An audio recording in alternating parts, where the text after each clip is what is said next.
Snowflakes danced outside the window like tiny twirling stars.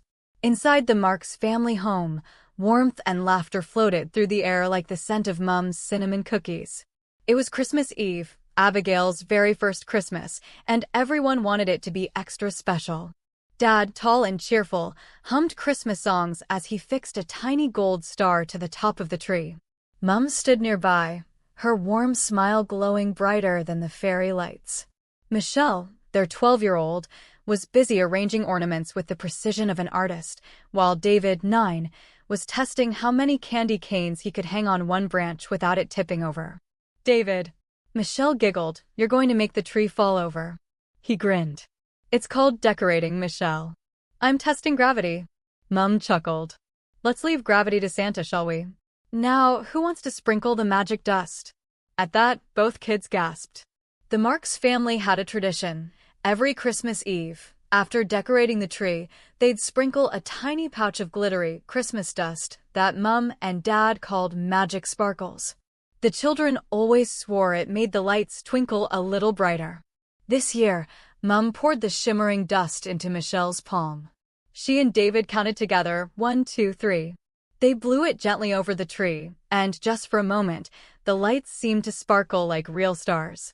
Abigail, sitting in her red baby jumper on the floor, clapped her tiny hands and giggled as if she had seen the magic too. Her laughter was the sweetest sound of all. That night, after hot chocolate and marshmallows, the family gathered by the fireplace. Dad read The Night Before Christmas, while Michelle leaned against Mum, and David cuddled next to Abigail's playpen. "Do you think Santa will bring Abigail something special since it's her first Christmas?" David asked, eyes wide with wonder. "I think," said Mum softly, "he already has. He brought her us."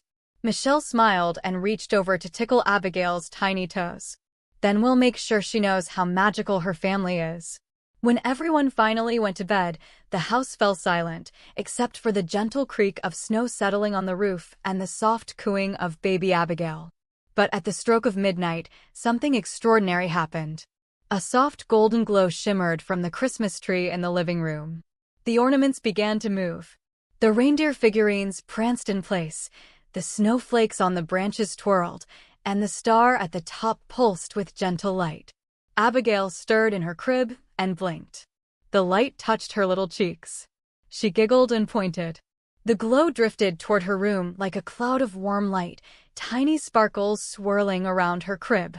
The golden glow gently lifted a small ribbon from the tree and floated it toward her, tying itself into a perfect bow on her wrist. Down the hall, David blinked awake. "Michelle," he whispered. "Do you hear that?" They tiptoed into the hallway. The air was shimmering like moonlight in motion. "Is it Santa?" Michelle whispered. They peeked around the corner and gasped.